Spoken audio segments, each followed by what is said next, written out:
It's July of the year 371 BC. The Spartan army is camping on a hill near the town of Leuctra in Boeotia. The sun has yet to rise from behind the mountains and shed its light across the plain. Spartan king Cleombrotus emerges from his tent to find the Theban army pitching camp a few kilometers to the northeast, undoubtedly readying for battle. A faint smile could be seen on his face. A decisive battle that will shake the very balance of power in ancient Greece is about to begin.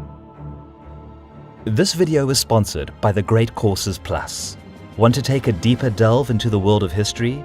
Then check out thegreatcoursesplus.com, a collection of subscribed lectures and courses curated by some of the finest academics from the world's leading learning institutes. With over 11,000 video lectures, there is a wealth of knowledge to plumb. Wish to know more about the people of ancient Greece? Then have a look at their series on famous Greeks. Or, since you're here for battle, then perhaps the decisive battles of world history would be to your taste. Regardless, help support our channel by clicking the link in the description below. Visit the Great Courses Plus and take advantage of an amazing free trial that is currently on offer. Available on all major digital platforms, whether you're at home or on the move. Never in history has it been easier to learn.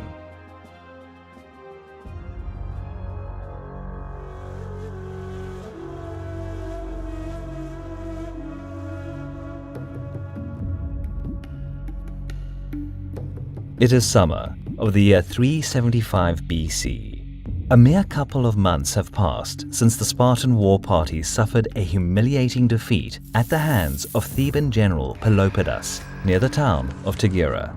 This battle resulted in a serious blow to the Spartan reputation of invincibility.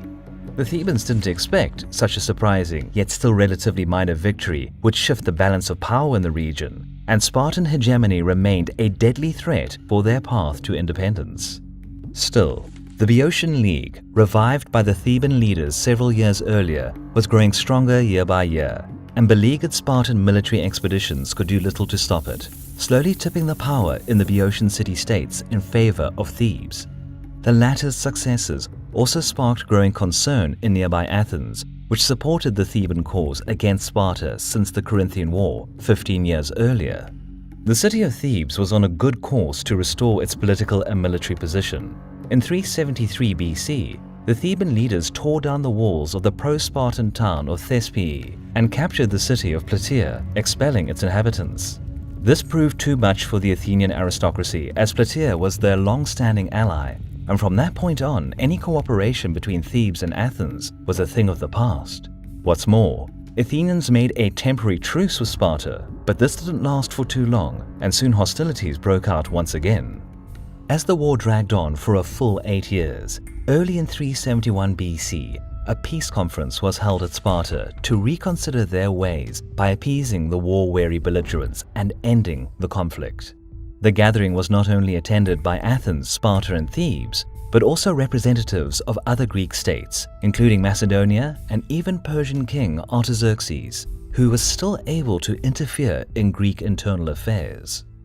Though primary sources vary as for the course of the conference, the peace treaty was agreed on between all parties, and the Greek world was seemingly at peace once again. But the very next day, Epaminondas, leader of the Theban delegation, insisted to sign the treaty not for the Thebans alone, but on behalf of the entire Boeotian League. The Spartan king Agesilaus obviously turned down this request, as this would proclaim that Thebes had the power to represent all of the city-states in Boeotia. In turn, Epaminondas pointed out that if this were to be the case, the cities of the Spartan-led Peloponnesian League should be allowed the same and also sign independently. As a result of this dispute, King Agesilaus struck Thebes from the treaty and both sides began preparing for war.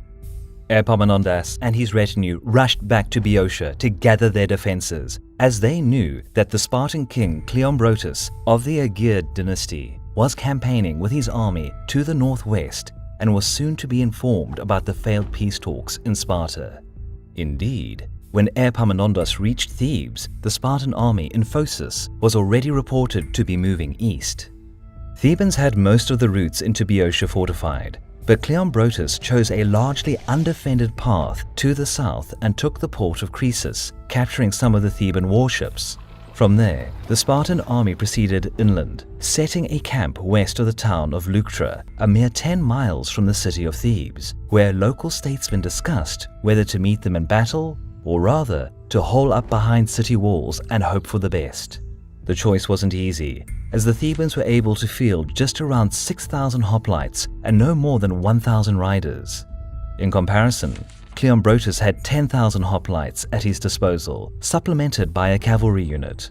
Moreover, the fierce Spartan warriors had an intimidating reputation, as they had never been defeated in a major hoplite battle, and their notoriety of being invincible on the battlefield was also widespread among other Greek city-states. Tensions were running high in the Theban camp, as chief officers, the Boeotarchs, discussed possible solutions. Initially, they leaned towards the idea of defending inside the city, but eventually Epaminondas and his friend Pelopidas, who had defeated the Spartans near Tegea, managed to convince the rest to take the risk, march to Leuctra, and meet the threat on the field. Early on the 6th of July 371 BC, the Theban army reached the plain near Leuctra, and both sides began deployment. Spartan king Cleombrotus formed the usual fairly even line, with a strong right wing comprising of elite Spartiates and regular allied troops making up the rest of the line. The fairly inexperienced cavalrymen were unconventionally put in the front of the line. Epaminondas, who took charge of the entire Theban army, was expected to roughly mirror the Spartan array, placing his best men on the right wing and hoping the bout would result in a favorable outcome. But knowing his subpar numbers and renown of his opponent, he employed a different, unorthodox tactic. While Boeotian cavalry was also put in the front, the Thebans' most experienced units, along with the sacred band under the command of Pelopidas, were placed on the left, directly against the Spartans' top men and generals. Moreover, the Theban left flank was extraordinarily deep, likely to add pushing power to the front ranks and hopefully break the enemy's cohesion. This didn't come without risk though, as the rest of the Theban battle line, comprising of Boeotian allies, was just a few ranks deep, standing little chance against their Spartan counterparts. The battle started with a cavalry skirmish in front of both armies. Theban horsemen were not only more experienced, but also of slightly greater number, and after a brief engagement, they managed to rout the Spartan cavalry, which ran through their own infantry line, temporarily causing some disarray. In the meantime, Theban infantry moved forward in an echelon formation, with their left moving fast and the rest of the line lagging behind to avoid the clash as long as possible. Cleombrotus eventually realized the different alignment of the enemy line and yelled orders to reform his own line, but soon the Theban left flank slammed into the Spartans, and the fierce scrum of battle ensued. The shouting of orders was barely audible among the horrific clamor of bent armor and human agony, as men perished one by one on both sides. But local superiority of the Theban force and military prowess of the sacred band soon yielded the results Epaminondas had hoped for. The Spartan right flank crumbled, being pushed back, and soon many leading officers were slain. At a critical point, Pelopidas saw an opening and led his men forward to attack the Spartan king. In a matter of minutes, Cleombrotus was mortally wounded, and although his body was retrieved by his companions, it was a crushing blow for the Spartans, as their right flank collapsed and soldiers ran from the battlefield. Following this, the Theban center and right eventually moved forward, while Epaminondas and Pelopidas were about to flank their enemy.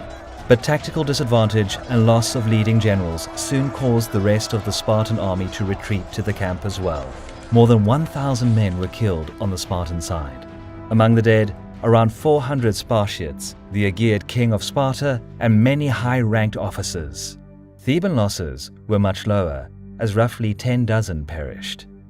The Battle of Leuctra was not only a great victory for the Thebans, but also a significant shock for the Greek world, as the myth of Spartan invincibility was ruthlessly obliterated by the Theban generals Epaminondas and Pelopidas. The great loss of prestige and military influence of Sparta in subsequent years enabled Thebes to expand even further, soon becoming the most powerful city-state in ancient Greece.